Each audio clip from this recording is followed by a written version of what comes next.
Vamos a tratar de redondear con una serie de preguntas, de observaciones que yo tengo con relación a lo que ustedes hablaron. En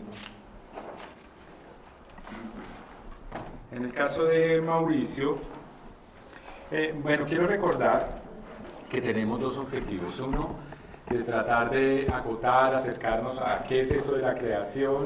Si bien no lo vamos a lograr definir, no aspiro, ¿sí? Pero sí a darle, como dije, alguna especie de aproximación o de puntadas, que es el sentido de esta mesa. Pero el sentido del encuentro tiene que ver hacia lo transdisciplinar, y en ese sentido recordaría las palabras que mencioné al principio con relación a la transdisciplina, y hablábamos incluso de pensar o de abordar lo que significa lo transdisciplinar, y decíamos que tiene que ver con lo que atraviesa, con lo diverso, con lo relacional, con lo inacabado y con lo múltiple.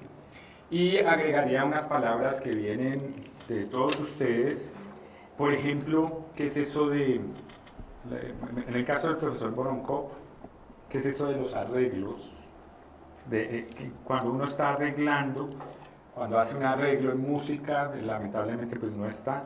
¿Qué es eso si aparecen formas nuevas? ¿Cómo son esas formas nuevas?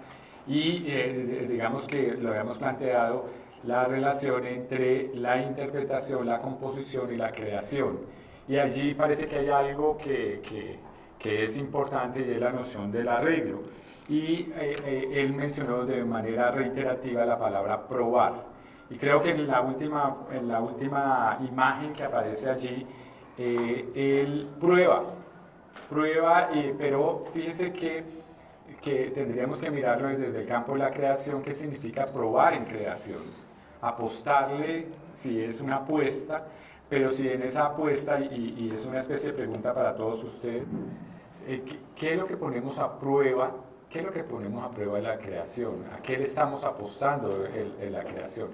Que si podemos prefigurar algún escenario, alguna forma, alguna estrategia, alguna metodología, si la podemos prefigurar, o realmente nos lanzamos, algunos creen que desde la intuición, otros creen que la intuición es una cuestión formada, pero si nos lanzamos a ciegas a un campo indeterminado, o a un problema o un objeto de estudio, en este caso indeterminado. Entonces, no sé si quisieran, voy a seguramente a seguir hablando de algunas palabras que ustedes dijeron, pero estaría esa primera pregunta. Entonces, cada uno de ustedes son creadores. Aquí digamos que lo que habla Camilo, hay un escenario.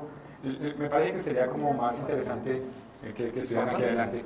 Hay un escenario, digamos, de la investigación y de la creación, que tiene que ver con una especie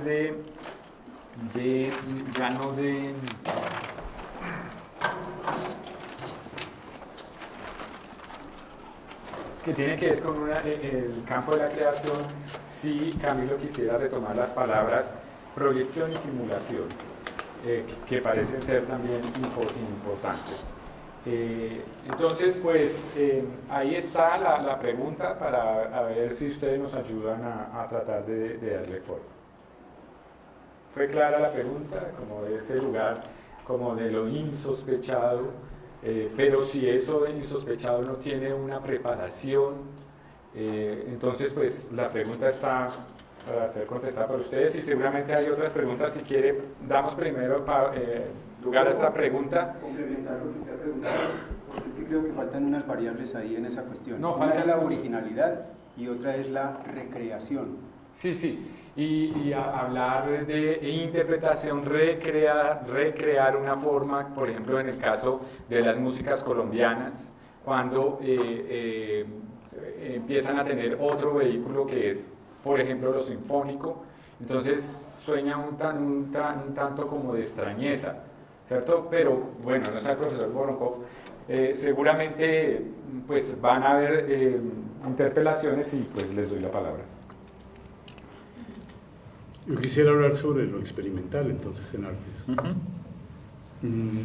Yo asumo el principio de lo experimental como la situación más indeterminada indefinida y sin fines, y sin métodos precisos. O sea, la situación más blanda, abierta, inestable, oscura, donde operan cosas muy diferentes a la razón. Y me sitúo en ese tipo de trabajo, radicalmente.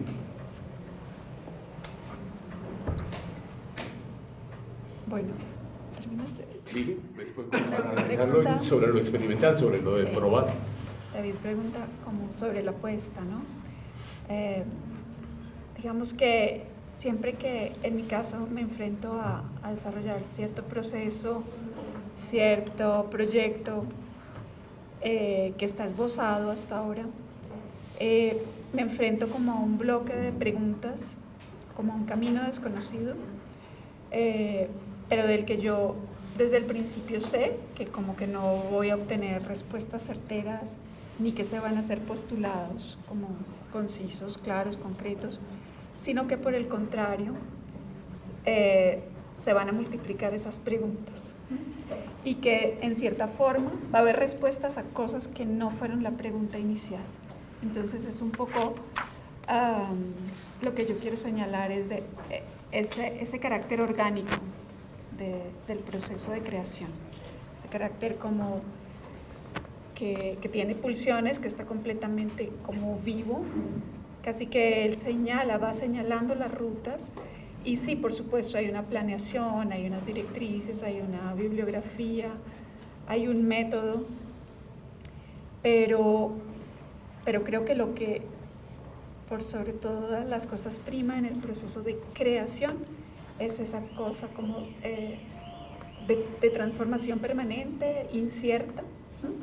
Que uno no puede calcular y que muchas veces el proyecto que se plantea termina siendo, el que se planteó en un principio termina siendo algo un poco o muy diferente a lo que en un principio, pero es como su misma naturaleza, ¿no? Es como una consecuencia directa de que lo que se está haciendo es como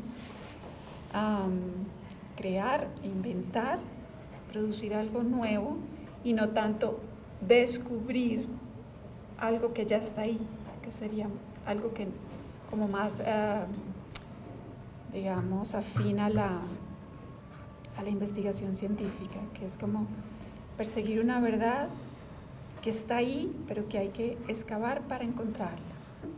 En arte es más, hay que producirla, ¿sí? Y hay tantas verdades y hay tantas nociones de mundo como artistas hay, digamos, cada uno hace su propia verdad, aunque al final toda sea la misma, ¿no? Y Camilo. Yo no sé qué sea, pero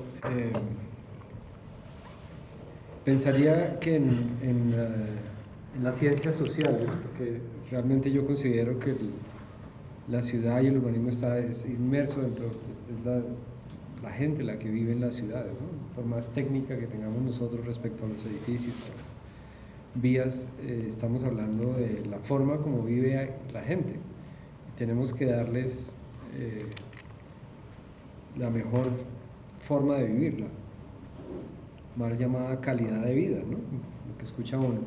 Entonces, gracias a que existe eso, diría que hay un alto o una alta conciencia como de responsabilidad en la cual esa creación abierta y oscura y limitada se limita, simplemente por la profesión que tenemos. Sin embargo, y por ejemplo lo recuerdo mucho con la propuesta de Andrés, de que era la del agua. Bogotá no tiene mar, tiene un río que siempre ha sido la parte de atrás de Bogotá abandonado. Nomás el hecho de traer el agua como parte de la ciudad empieza a tener esa característica de apertura, digamos, y de falta de límite, que finalmente yo diría que después, por temas pues, de cantidades de personas que no pueden vivir todas en un mismo sitio, temas presupuestales, temas de tiempo, como lo vimos ahí, vuelve y se limita. Entonces yo diría que el secreto es tratar de buscar, por lo menos en nuestra profesión, tratar de ser lo más artista posible, si puedo utilizarla, ¿sí? Tratar de siempre arrancar ahí, que la misma profesión, digamos, lo va llevando a uno, a donde tiene que llegar. Las grandes propuestas urbanas que en general ocurrieron en el siglo XX, los grandes proyectos arrancan siempre por esa oscuridad y esa falta de límite que usted llama, y después pues se tradujeron en los elementos comunes de la ciudad, la calle, la plaza, el edificio, la manzana, en fin. Pero arrancaron ahí. Entonces, para nuestra profesión yo diría que tiene que ser ambas, tiene que haber cierto nivel de irresponsabilidad y luego otro buen porcentaje de aterrizaje. A diferencia de la creación en el arte, yo creo que uno puede mantenerse en la irresponsabilidad. Diría eso. Sí, y en la oscuridad. El fin puede ser entrar en la oscuridad. De acuerdo, entre más oscuro y responsable, cuando aprecio una obra de arte, más me gusta, digámoslo así. No. Pero no puedo decir lo mismo de una ciudad. No se puede. Porque entonces Sí, no pasan puede. otras cosas. Sí, claro. Yo anotaba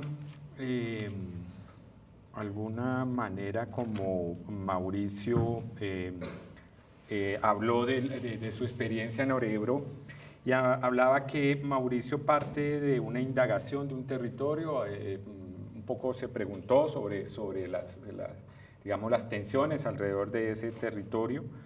En este caso se preguntó por el agua incluso, que aquí parece ser que lo que está diciendo Camilo, todo lo que tiene que ver con la sostenibilidad del agua nos está preocupando muchísimo.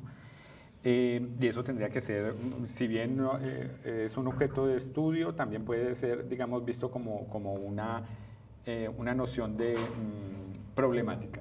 Problemática quiere decir que es algo a abordar, que es necesario abordar. Pero bueno, habló de ese territorio, lo diverso en cada una de esas condiciones. Luego habló que él tiene en su mano unos archivos que edita, unos archivos que se vuelven materia, que produce y que están ahí, que son archivos sonoros, que es su materia prima. Luego que hace una acción de mezclar sonidos Y transformarlos. y transformarlos y relacionarlos con el espacio. Digamos. Y enrarecerlos, sí, es llevarlos al espacio. Y como objetivo, digamos, que busca Mauricio dentro de su proceso de creación está el de perturbar. O sea, el estruendo, el perturbar, o sea, no dejar tranquilo. En este sino, momento de mi vida, sí, porque sí, uno cambia. Sí, me imagino que en muy otros rápidamente, proyectos también sí. es importante ver. Hay una cosa que en el abordaje de la música, de lo acusmático, hay algo de un texto que se me vino, solamente el título se me vino a la cabeza, que es Nada para ver. O sea, como esa noción de estar a expensas, y a expensas de solamente uno de los sentidos, pero que despierta todos los otros, que es el de la escucha, el entrar en estado de escucha, pero nada para ver, como una especie de negar los otros sentidos de manera, una incisión. Sí. Y entonces digamos que anoto ciertas cosas de las que pasan en el proceso de creación de Mauricio, porque seguramente hay una serie de coincidencias con ustedes mismos, obvio, como creadores, pero con cada uno de los, digamos, de la manera como se ha abordado la creación, que siempre termina siendo abierta, disímil, contaminada, porosa. Bueno. María Fernanda, creo que hay cosas que podrían ser parecidas, pero que definitivamente tienen un carácter propio, el del jardín. Si es que vamos a hablar de una espacialidad, entonces es el jardín, pero el jardín abordado desde una cuestión poética, y para eso se vale de una serie de bibliografías también, de un poeta de manera especial, pero conozco de otros de los cuales María Fernanda se vale, del valor simbólico dado a unos objetos, en este caso objetos vivos, que son los árboles. Entonces hace una exploración sobre esos árboles, le confiere unas cualidades y unas capacidades, no creo que las descubre, sino las encuentra, y digamos que ahí hay también una forma de entender los modos de creación en ese encontrar, y digamos que tratando de hacer una interconexión o una conexión más bien con un paisaje interior, o en esa construcción de un paisaje externo, un paisaje interno, y haciendo foco, digamos, como punto de referencia en unas historias personales, de todas maneras muy subjetivas en la manera en cómo define o le da un carácter anclado a esa historia personal y un valor simbólico a esos objetos, en este caso a los árboles. Entonces que se convierten en un elemento fundamental para trazar una especie de mapas y de geografías que luego quedan en un proceso ya de rehacer y recrear que viene en el taller. O sea, el taller tiene como diferentes espacios, uno el espacio del jardín y otro el espacio del taller de papel, y luego todo lo que se pone a prueba en un espacio expositivo donde se hace, digamos, la idea adquiere una cierta visibilidad, está ahí. Pero deja bastante inquieto María Fernanda con relación a ese es el sueño como un estado del cual debemos tener plena conciencia en la medida en que es definitorio, aclaratorio y que explica unos elementos de la realidad. En el profesor Voronkov, entonces, habla como de crear unas atmósferas como cuando la sirena, pero creo que ahí hay como un ejercicio mucho más colectivizante en el proceso de creación, que digamos que es estas músicas de academia o músicas de... algunos lo llaman cultas, yo prefiero borrarlo, pero esas músicas sí, porque por definición lo son, pero las músicas, digamos, de academia y la música sinfónica entonces tiene unos procesos más de creación más, digamos, colectivizantes. Él habla como una especie, y precisamente vuelvo al momento en que él nos dejó con relación a ese performance, porque básicamente es un espacio performativo del aquí y el ahora de ese espacio. Lo que estamos viendo es el registro, pero el cuerpo mismo, ¿no? Cómo ese cuerpo actúa, pero cómo hay otros cuerpos que lo antecedieron. Entonces el cuerpo de Moisés, lo que hizo Moisés a través de la partitura, entonces ya hay, digamos que ese modo de creación parte de una escritura, pero la escritura en sí misma es al igual que el vinilo, es un sonido contenido, pero no es sonido, o sea, necesita otros dispositivos, y en este caso necesita el violinista, el percusionista, para ponerlo y hacerlo sonar. Entonces, en esa colectivizar el proceso de creación hay una serie de elementos, y uno podría quedarse en alguna de esas partes. Habría que ver si en la partitura ya está el proceso de creación, o sea, es una especie de crisol de posibilidades, si en la dirección, los arreglos de los que habla Voronkov, si en esos arreglos por supuesto hay un otro momento diferente en eso. Y luego lo que tiene que ver con la interpretación. Pero de todas maneras, en cada uno de ellos está el cuerpo. ¿Cómo es el cuerpo? Hasta que finalmente, ¿cómo es el cuerpo del escucha? ¿Cómo es ese cuerpo del escucha? Y entonces, él nos muestra como en su proceso de creación lo que es visible, o sea, lo que está ahí, lo que es audible, lo que está en el video y lo que es audible. Pero detrás de eso hay un trabajo, como él bien lo dice, de muchas horas de sueño, de sentarse a escribir, a mirar, a imaginar. Habla como de la posibilidad de imaginar, de cómo podrían sonar esos sonidos puestos en escena, y cómo es la combinación de unos con otros. Entonces, digamos que el proceso es de prueba, como él dice, de arreglo, de prueba, para configurar unas nuevas musicalidades, unos nuevos, digamos, unas nuevas sonoridades que sería lo que aparece allí. Yo creo que hay un problema, lástima que no esté Voronkov, pero yo estudié música y tuve profesoras rusas, lo primero que llega a los profesores es que aquí somos todos desafinados. Tenemos otra afinación, Sí. una afinación andina, una afinación caribe, y no la del Conservatorio de Moscú, una afinación refinada durante siglos. Entonces creo que ahí hay un choque cultural muy, muy fuerte y muy interesante. Digamos, como una música con sonoridades y tempos y cuerpo caribeño, cuerpo andino, de pronto se esteriliza, se filtra y se vuelve sinfónica moscovita, ¿no? Como ese choque cultural, como ciertas sonoridades y cierta gestualidad de la música de pronto se vuelve otra cosa, ¿no? Se traduce en un modelo absolutamente europeo. Ese choque cultural me parece muy interesante. Yo le decía a Don Cobb que qué pasa con las músicas de Stravinsky salseadas ¿no? o bambuqueadas ¿no? o andinizadas, ¿qué pasa con esos cruces, ¿no? Como actos creativos, digamos. Como actos creativos, como actos creativos. Fíjense Sí. que el extrañamiento Sí. pareciera que es eso, ¿no? Como poner dos sitios que parecen totalmente disímiles, dos dispositivos culturales, En dos diálogo. dispositivos artísticos, Sí. ponerlos en diálogo, no como sumatoria, sino precisamente cruzados, como mirar cómo son esos cruces, cómo son las disonancias. Sí, yo no sé nada de música, lo confieso.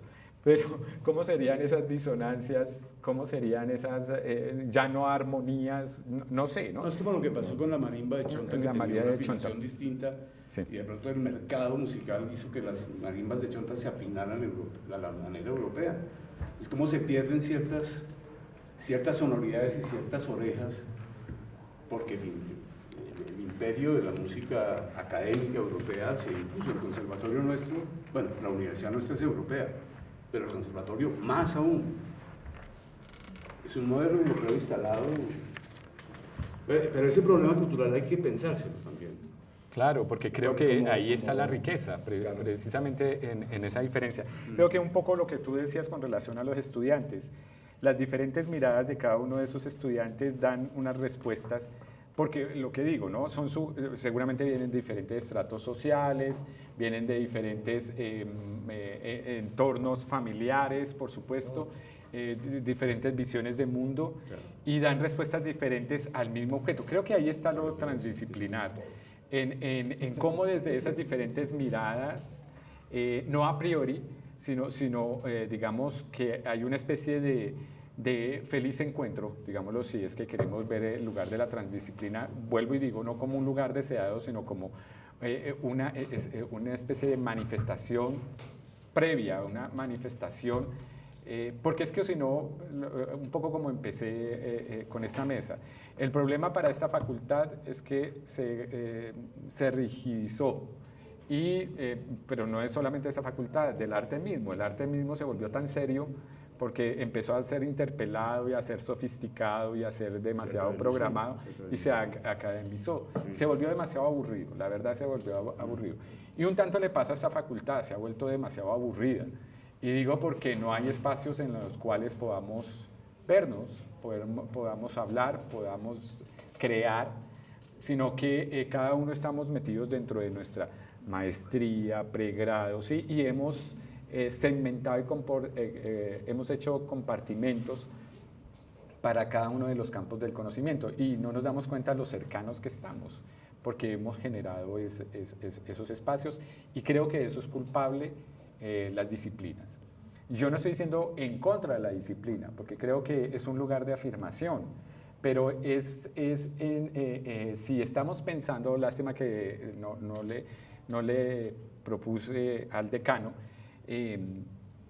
a ver de qué manera es que lo vamos a hacer, o sea, cómo es que vamos a avanzar, pero bueno, está la vicedecana, que seguramente vamos a mirar cómo es que incluso vamos a hablar de la transdisciplina desde el inicio.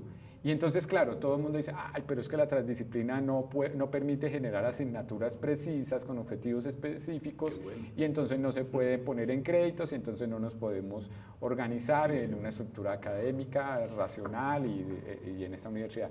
pero creo que sí lo hay, sí los hay. Están los talleres de creación, los talleres abiertos, están todos esos espacios yo digo, del trabajo sucio. A mí me parece que es importante llegar otra vez a pensar ese trabajo sucio. Yo no sé qué piensan ustedes, pero digamos que sí hay esa comodidad. Porque fíjense que hay dos escenarios ahorita aquí diciembre. Uno, el cual ustedes comparten, o sea, han pensado la creación, la hacen su proyecto de vida en sí mismo y tienen una vida profesional como creadores, como artistas, y se ocupan del campo de la docencia, ¿cierto? Pero en el caso de Camilo, cuando nos habló de creación y nos habló de investigación, lo ató desde el principio en lo que nos dejó ver, no conozco más de Camilo, pero lo que nos dejó ver es como la premisa misma, la metodología en la maestría apuntó a una pregunta que es real, que no es una simulación, es útil y concreta, ¿cierto? Es útil y concreta y es una sociedad que demanda una respuesta de la academia. La diferencia digamos, con la realidad misma es que en esa simulación, en esa proyectación hay un momento como de estar por encima y poder de alguna manera moldear. En eso sí nos parecemos todos, podemos moldear materias. Lo que pasa es que allí si se acaba la reserva, pues ya sabemos a quién echarle la culpa. En cambio, si se cae una escultura, un cuadro o hoy como una obra de arte puede ser perfectamente atemporal. Puede entrar en un momento en el circuito del arte y salir y pasar al olvido, o viceversa, estar en el olvido como Bach y de pronto empezar a ser valorado de otra manera. Entonces, digamos que el tiempo de la obra de arte es diferente, es un tiempo más moldeable, más, digamos, las consecuencias son de otra naturaleza. En el caso de este proceso de creación, las consecuencias son diferentes. No sé, digamos, si hay en los procesos de creación uno podría hablar también de cierta practicidad. Yo quería comentar un par de cosas respecto a lo que les he escuchado ahorita. Digamos, el proceso de creación, en todos los casos creo que parte de una pregunta, de una curiosidad, de un plantearse algo respecto de un material, y que en todo caso uno, consciente o inconscientemente, pues trae un pasado, trae unos conocimientos, unas experiencias que de alguna manera le van generando preguntas, inquietudes, intención de explorar, que esa es la palabra que ha sido común, explorar. Cada uno explora, y otro elemento común es que exploran en el espacio, con el espacio y modifican el espacio. Ahorita se estaba hablando, Mauricio hace paisajes sonoros, pero María Fernanda hace, uno diría, paisajes visuales a partir de una reelaboración de esos jardines. En el caso de Camilo son paisajes urbanos lo que se crea. O sea, hay el elemento de alguna manera que los une, que es el territorio o el espacio, que desde las distintas miradas se está explorando qué transformación, digamos, la diferencia grande que uno encontraría es que algunas transformaciones son más, digamos, quedan más en el tiempo y otras son más momentáneas, digamos. Es una experiencia que se hace en determinado momento, mientras que obviamente la ciudad es una experiencia que no se cambia todos los días. Entonces, en la duración de la experiencia podría haber una diferencia. ¿Qué tanto dura una experiencia? ¿Qué tanto es repetible? ¿No? Uno diría con la música antes, solo cuando, como lo decía Voronkov, solo la obra musical es un papel hasta que alguien no la interpreta. En el momento que la interpreta cobra vida, y antes de que existieran las grabaciones pues era única, solamente se oía en ese momento y ya. Ahora es más continuo en la medida que uno sí puede escuchar en determinado momento las veces que quiera X o Y obra. Con la obra de arte uno tiene que ir específicamente, cuando estamos mirando lo que nos ha presentado María Fernanda, a espacios específicos donde ocurren, aunque la obra de arte hace un buen tiempo quiere salir del espacio cerrado y en muchos casos lo logra. Va al espacio abierto, el tema del espacio público, y cómo interpela a gente que de pronto no estaba pensando en involucrarse en una obra de arte. Entonces, elementos comunes de trabajo, pero con distintas maneras de afrontarlo, que en determinado momento, uniéndose todas, uno se imagina unir estas cosas en un mismo espacio, pues sería todavía más potente, ¿no? Por ejemplo, abordar la ciudad. Arte, música. Abordar la ciudad desde lo sonoro, abordar la reserva desde lo sonoro. Yo no quiero que se vaya sin que haga su pregunta. No, perdón, voy a... Ah, ya. Ya bueno, ya bueno. Ah, bueno. Pero fíjese que... La está madurando. Fíjese que yo traté como no sé, todo esto son preguntas, pero en términos, digamos, de acuerdo a lo que tú estás acotando, coincidimos en que el campo de la creación es un campo de la manifestación de la inteligencia y de la sensibilidad. O sea, creo que en eso estamos de acuerdo, digamos, y vamos a tratar de encontrar como algunas. Pero yo sí quisiera como que dejáramos también en claro qué tipo de conocimiento es la creación. Y es una pregunta para ustedes, ¿qué tipo de conocimiento consideran ustedes que a través de sus proyectos se ha generado de manera particular para ustedes, pero en la relación con el otro? ¿Cómo es ese conocimiento? ¿Qué tipo de conocimiento es el que hay ahí? A mí me interesa muchísimo algo que puede producir la obra y ese encuentro consigo mismo, no solo para el que la hace, sino para el espectador también.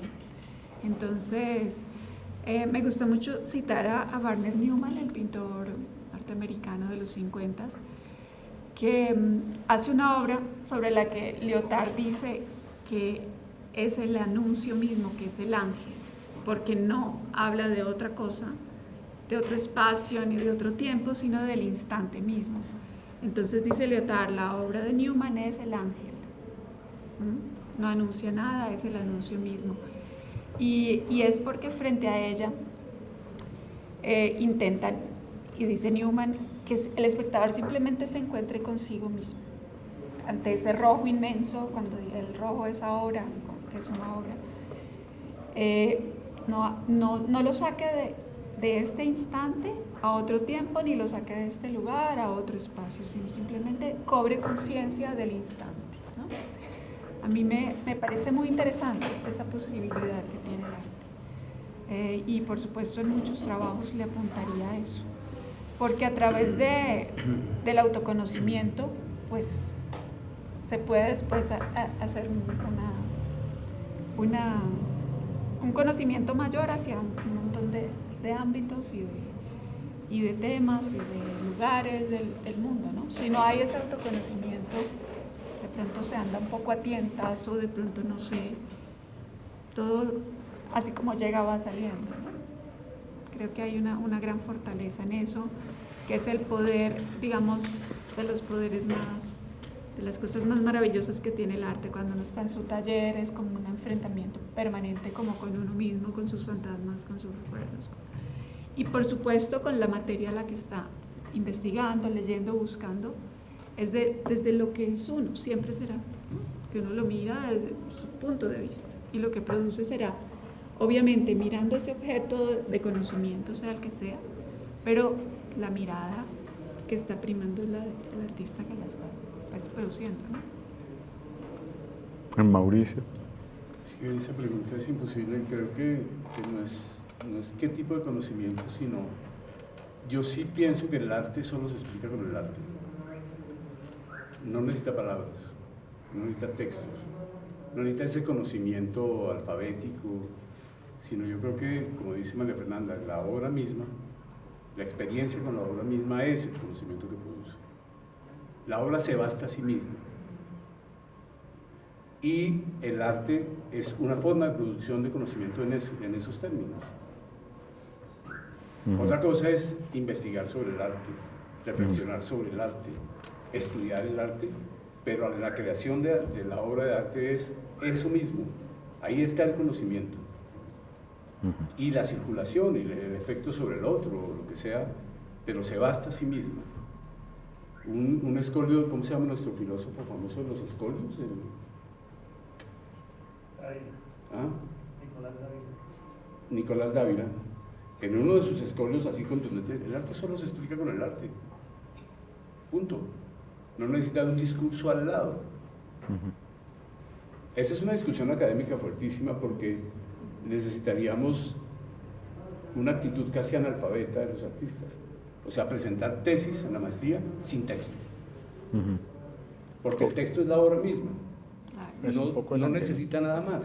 Es decir, si alguien escribe una novela, necesita hacer el análisis de la novela. O el dibujo, la pintura. No necesita explicación, es la misma obra en la que se basta. Pero a los artistas nos exigen escribir sobre la obra, pero estamos en esa lucha, ¿eh? Estamos en esa lucha. ¿Sí? Es decir, que se baste la obra, punto. El arte solo es ella misma. Y Camilo que habla... En sociología, el padre de las disciplinas es Nikolaus Luhmann, un sociólogo alemán,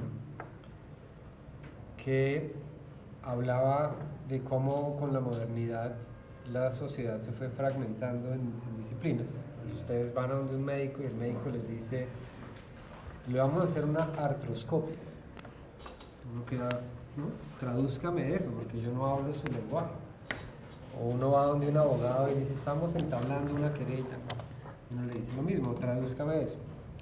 Luhmann decía que la sociedad moderna se volvió tan compleja que para la gente, para poder vivir, tiene que reducir su complejidad dentro de una disciplina, y por eso las maestrías, por eso todo, cada vez es una especialización. Yo soy experto, hoy en día usted tiene expertos en unos temas que solo llegan de un punto al otro.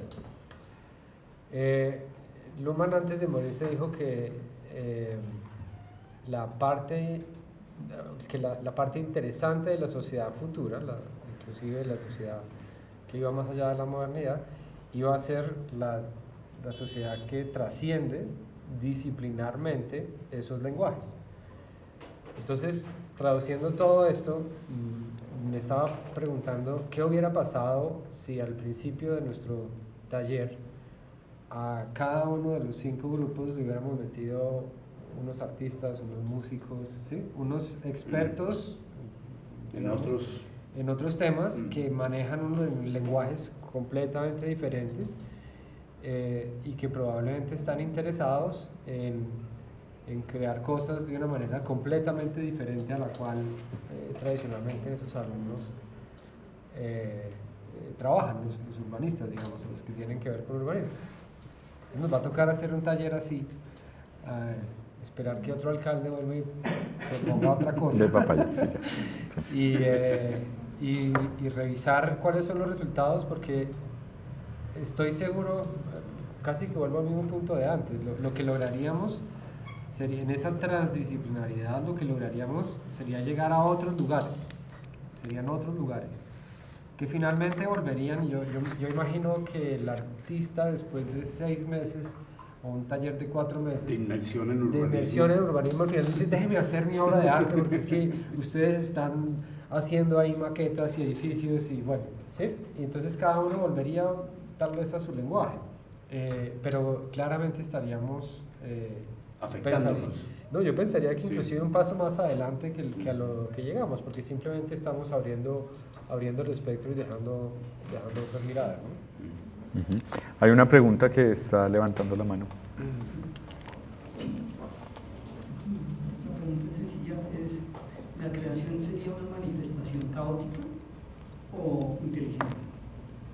Y permítame explicar, yo considero que son las dos, pero yo quisiera saber cuál es para ustedes. Permítame dar unas relaciones. Para mí la creación involucra, puede ser artística, experimental, espacial, simbólica, matemática, colaborativa, biológica o tecnológica. Y se me quedan unas cuantas en el camino. Pero No, muchas se artística. quedaron por fuera. Pasa por la ideación, exploración, empoderamiento, desarrollo y manifestación de cada realidad, y esa depende del observador. Y cuando uno lo relaciona, intento relacionar el proyecto que estás presentando con lo de la ciudad, y como un referente único en Colombia, bueno, creo que hay un referente en Bogotá y estamos a 200 metros de él, es al lado de Corferias, y en esta semana cumplió 60 años, y en el interior es todo verde, y en el extramuros están todos los edificios, y en cada edificio hay 91 apartamentos, o sea, es otra realidad y que nos puede servir de referente. Pero cuando tú lo miras en términos de la creación musical, yo me preguntaría, esa construcción tendría que tener una partitura, ¿no? Y esa partitura es toda una relación de los usos y las herramientas para esa integración musical, y pasa por el sonido. O sea, bien, cuando yo estoy en este edificio, ¿qué sonido identifico acá dentro? Y si voy afuera, ¿qué sonido voy a identificar y de qué sonidos me va a proteger, ¿no? Y hay una armonía con el medio ambiente, o con qué tipo, esta armonía que estoy creando acá va en relación con qué, ¿sí? Y cuál es tu ritmo o movimiento en el entorno espacial, y cómo es la estructura de eso, y cuál es el tipo. Pero son 1000 preguntas. No es una pregunta, es una disertación.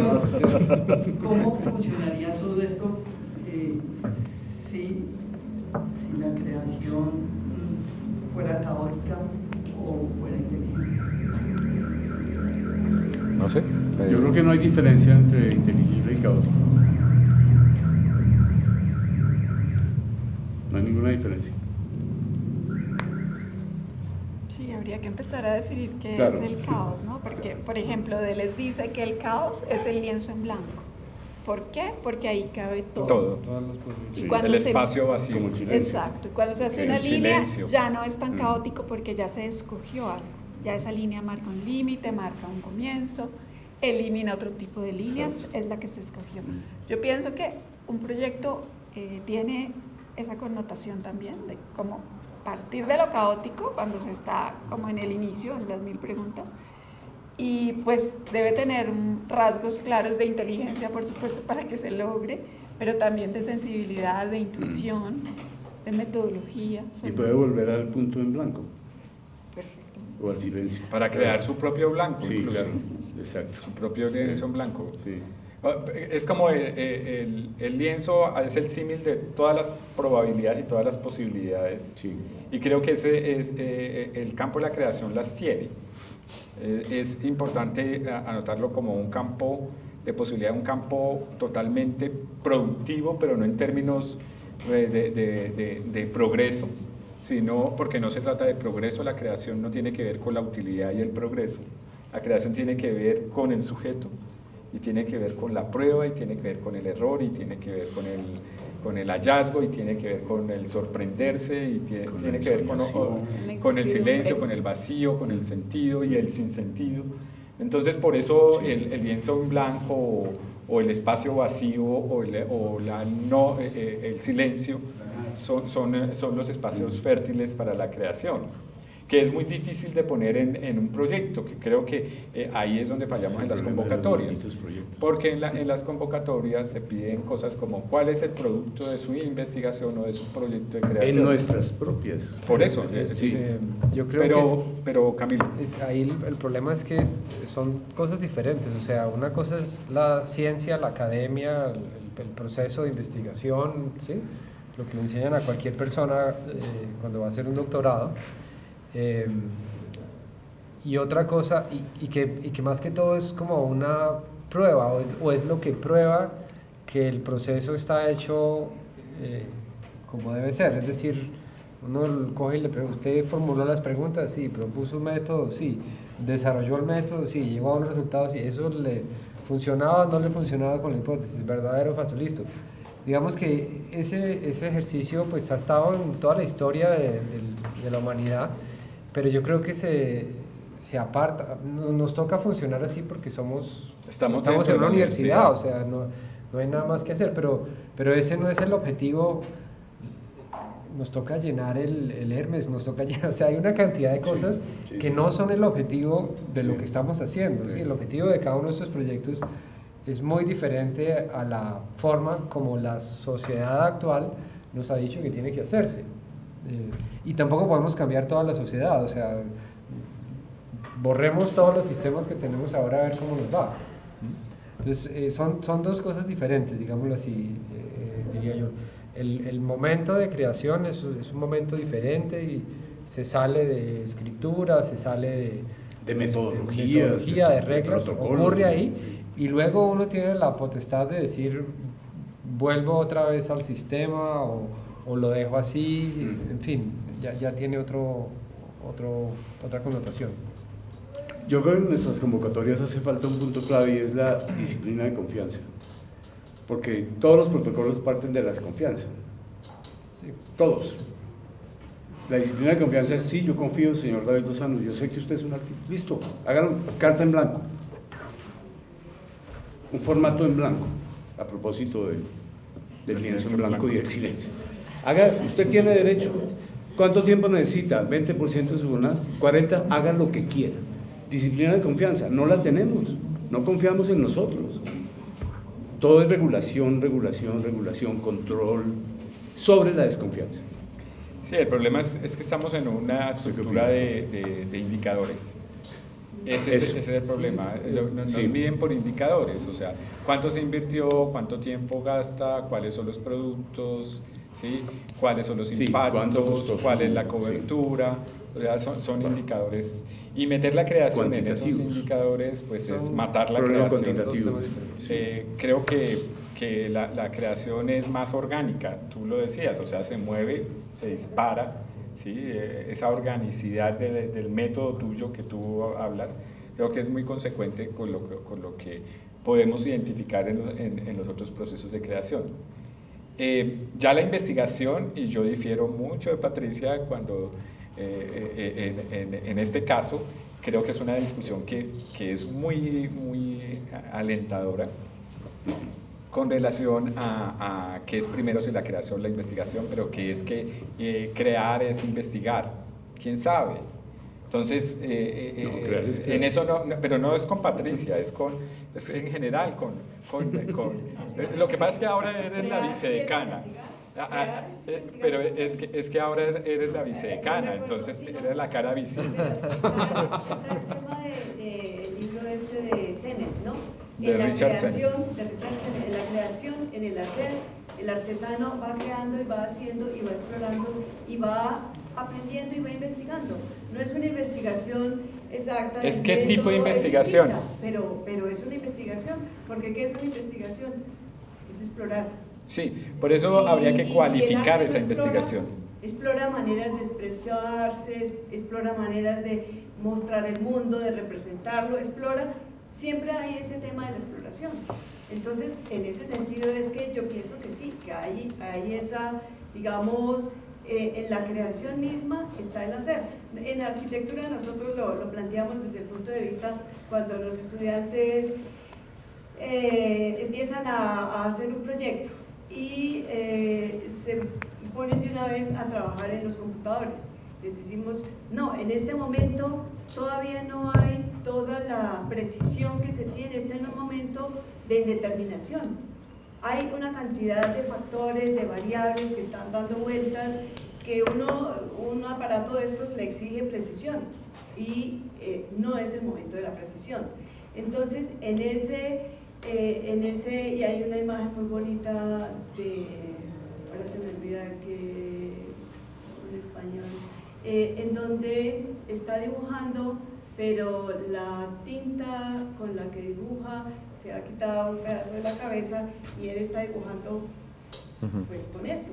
Es que el boceto mismo no es una raya en el aire, en el boceto uno está pensando y está de alguna manera investigando cómo voy a hacer algo que tengo como medio borroso, estoy tratando de aclarar las cosas. Entonces, ese es un proceso de creación, pero es un proceso de investigación. Para mí están sí siempre muy relacionados. Sí, yo creo que esta mesa debe garantizar una cosa, y es que la mesa pueda seguir, pero tiene que garantizar una cosa, y es que, mire, hay palabras que nos convierte en que son comunes, porque por donde empecé también, que tiene que ver con la comunidad, poner en común. ¿Qué es poner en común esta comunidad de la Facultad de Artes de la Universidad Nacional? La palabra creación es transversal, ahí sí, es transversal, es trans a todos nosotros. Sin embargo, nosotros mismos nos hemos encargado de desterrarla. Los diseñadores dicen, nosotros no tenemos un campo de la creación. Y lo digo por mis estudiantes de la clase de gestión de proyectos. Dicen, creación no, es que eso es más del lado del arte. Pero entonces, ¿qué hacemos todos en una facultad de arte si no nos hemos empoderado del campo de la creación? Tenemos que hacerlo, igual que el de la proyectación, igual que la investigación. O sea, hay unos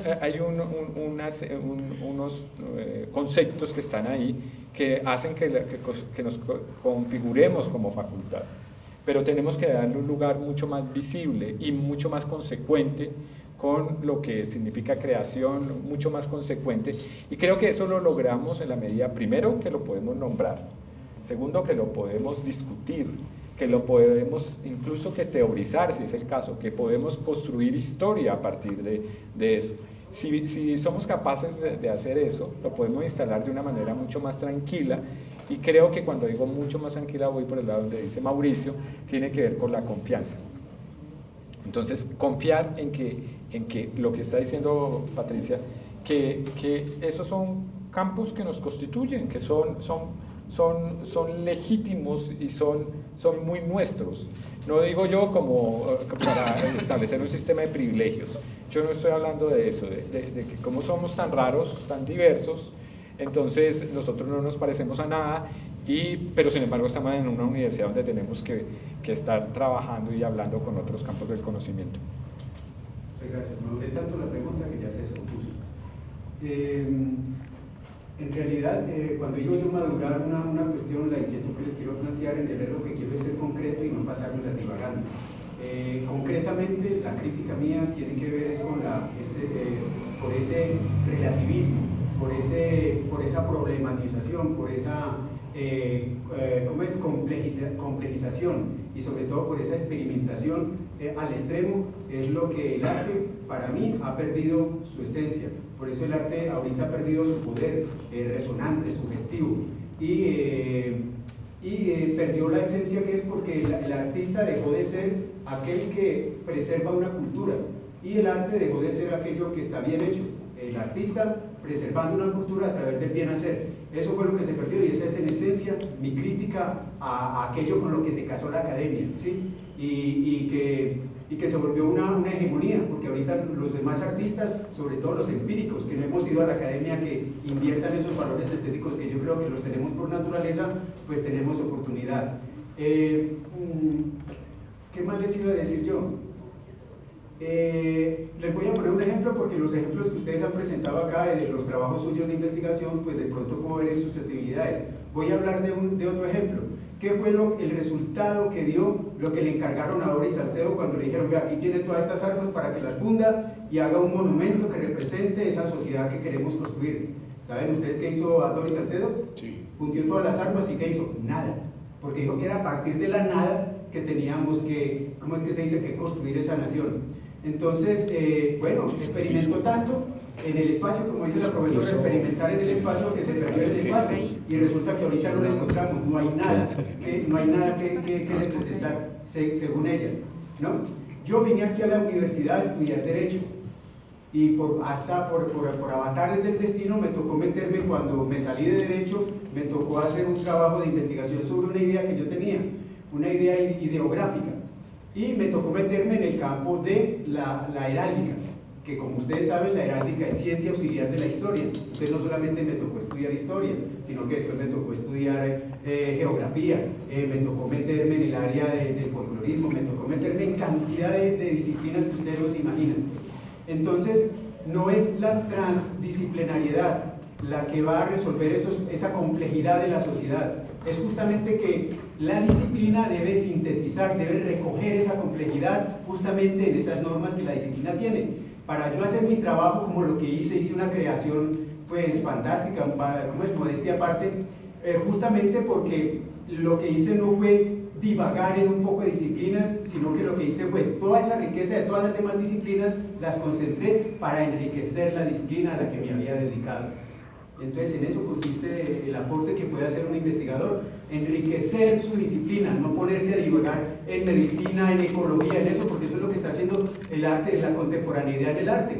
Los artistas contemporáneos hoy se meten en todos los temas, abordan todas las problemáticas sociales, pero no aportan nada, porque todo lo que determina ese arte es justamente una banalidad que no le aporta nada para construir una nueva sociedad. Bueno, eso no creo que tenga una solución, porque digamos en este espacio, porque creo que es un asunto de valoración un tanto subjetiva con relación a la utilidad del arte o su inutilidad o el lugar del arte en la sociedad. Yo creo que el lugar del arte en la sociedad ahí está, se puede historizar incluso, se puede mirar. La última intervención y nos vamos.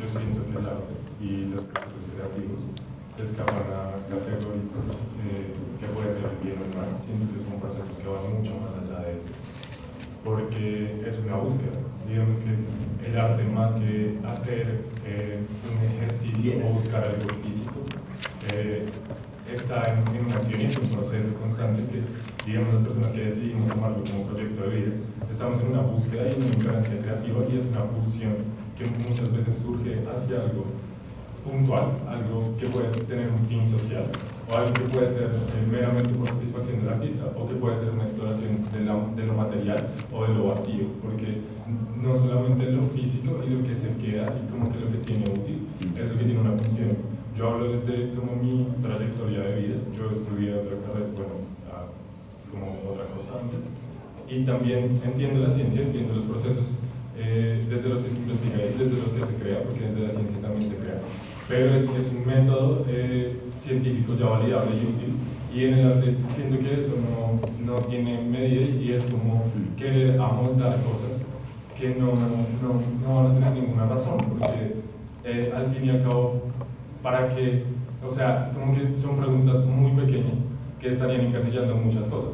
Crear ya de por sí es una acción muy hermosa y muy bella, y como que es ir atemporalmente en ritmos que no están delimitados, como que la vida real, como que yo hablo mucho en mi investigación es de eso, como, los tiempos de la vida real son muy cortos y son muy odiosos, como que cortan muchos de los procesos de lo que es la creación sensible y de lo que es la persona como artista. Entonces, digamos, como que entender eso y la supremacía que eso puede crear es algo ya demasiado grande. O sea, como que criticar la figura del artista como alguien que no, como que se escapa a los campos, sí, yo creo que esa es la búsqueda de alguien como artista, como que generar esa disrupción desde muchas cosas, como puede ser desde lo caótico, puede ser desde lo tranquilo, como que todo eso es lo rico del diálogo en artes, como que y el arte, yo siento que es una carrera que tiene que ser muy transversal a todo, porque nosotros hablamos de todo y podemos hablar desde todo, como, con muchas herramientas, como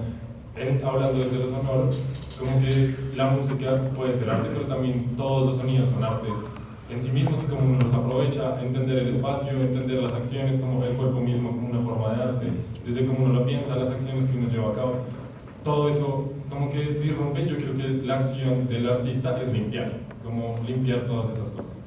La primavera dura 4 meses, después sigue el verano, dura 4 meses. Es que no podemos despreciar el arte, es que en la naturaleza hay algo que se llama el orden. Entonces simplemente por divagar. Y eso lo dice Lita Keshi. La vida está delimitada por el caos. Molecularmente, físicamente y químicamente todo tiende al caos. Y en ese caos se encuentra armonía. Bueno. Entonces eso es lo que apreciamos nosotros con los ojos, pero todo está en un desorden constante y pulsante hacia algo. Y en ese entender ese desorden es lo que nos genera algo, y ahí le generamos armonía y entendemos los tiempos que cada cosa tiene.